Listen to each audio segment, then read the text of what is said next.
Hello everybody and welcome back to our Bruteforcer, and in the previous video all we did was specify the page URL, which needs to be correct in order for this to work, and we also prompted the user for the actual username. We also implemented a brute force function, or we didn't implement it, we only called it, and right now we want to implement that function for our program. So let us go up here, we can implement it right here, def brute force, the actual things that we parse is the username and the URL. So make sure to add the two dots, and what we want to do right now is only iterate over these passwords in our list. So for password, in the passwords file that we opened, so for password in passwords, first of all, if you notice right here, we want to strip the password of anything that might present us a problem. So right here, for example, this new line, then /r, and anything basically that could present the problem. So we'll just use the function strip on our passwords. In order to do that, basically we did it a bunch of times, so nothing really there to explain. We will just redo the password variable to be equal to password.strip. So next thing we want to do is we can just print right here the passwords that we are currently trying. So right now we can just print right here, trying to brute force with password, and then we want to add the password itself. So we will just add space and then plus, and we will concat the string of the password itself. Now the next thing is the most important thing for this program is to actually create a dictionary. So we can just call it data_dictionary.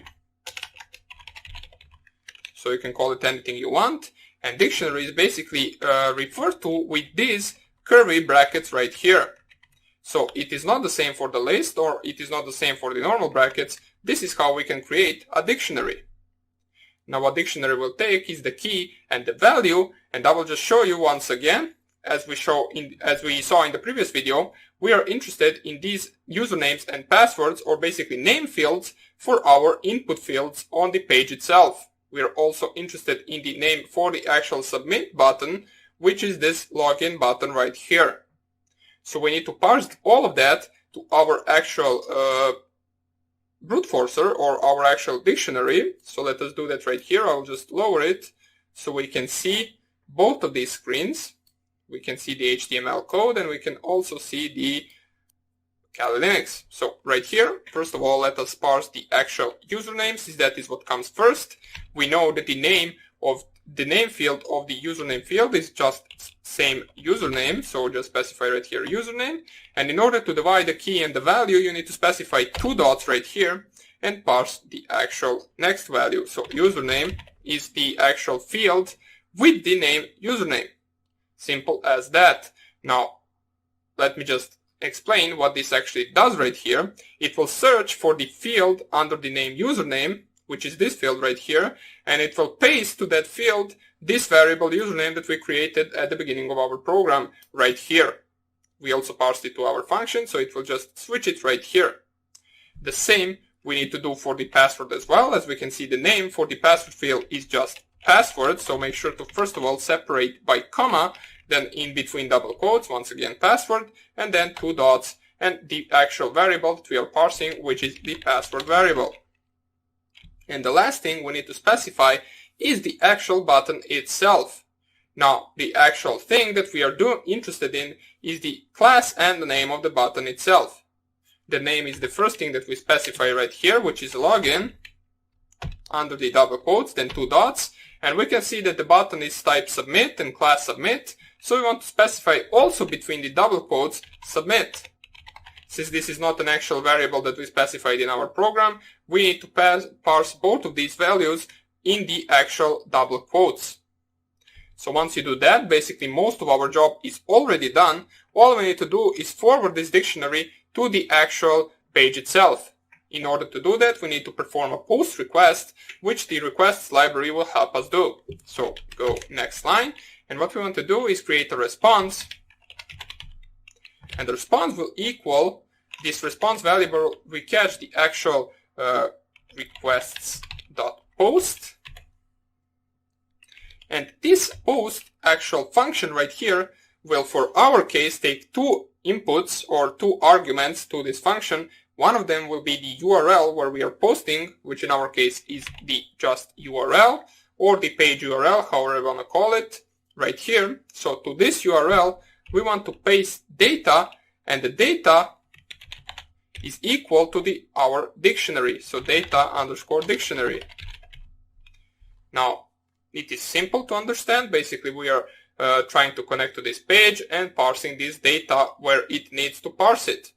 It is simple as that. The Python basically does most of the things for us. All we have to do is specify these two lines, and these two lines are something that will change for every page you actually brute force. Or not really these two, actually only this line is something that you want to change if you want to brute force a different page. Everything else can be the same. Of course, you need to also change the link itself, but that is common sense. So what we want to do right now is check for the actual response once the username and password is incorrect. So you can see once we tried in the previous video, we get this login failed string printed to the screen. Now we will use that string in order to be able to actually realize once we got the password right and once we got the password wrong. So in order to do that, we can just type here if, and then the string of login failed.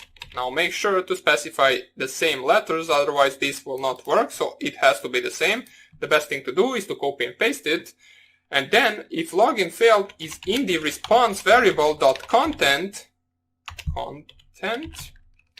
now this actual response variable will take an actual element of the content and it will check whether this string right here is in this content of our response.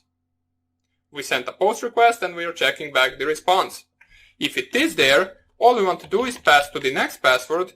If it isn't there, that means that we actually got the password correct and that we managed to log in. So we want to proceed to print right here with a plus username, and we can do something like this, plus the actual username variable that is currently in this part of iteration. And we also want to do with the password itself, password plus password variable. And we can just exit the program once we get the username and the password. There is no really need to continue brute forcing. So let us try out our program. Hopefully it will work right now. And if we chmod it in order to be able to run it, and we run our brute forcer, enter username for specified page. Now we can actually try with the wrong username first of all, since let us specify root to be, and we can see right here trying to brute force with password hello, trying to brute force with this, nothing really worked since we used the wrong username. But let us use a real username, which will be the username admin, and we can see once it reaches the password in our list, it prints out username admin, password admin, and it also quits the program. Now let me just check why do we get one last time trying to brute force with passwords. So let us fix that. Nano bruteforcer.py. Okay, I think I know what the problem is. In our password list.txt, we actually have an empty line, I believe. So let us try it once again with a wrong password. Now this is not really something important. It is rather just for it to look better. As we can see, we managed to get rid of it. And also what we want to add to our brute forcer is, in case it doesn't really find the actual password in this list, we just want to print at the end of this program. Let us open square brackets, 2 exclamation marks. Password is not in this list. And we can just print that. Let us see how that will work. Root. And we can see everything works perfectly. Once we specify the actual list and the wrong username, we don't get the password, and once we specify the actual real username, we get password as the correct password for that website.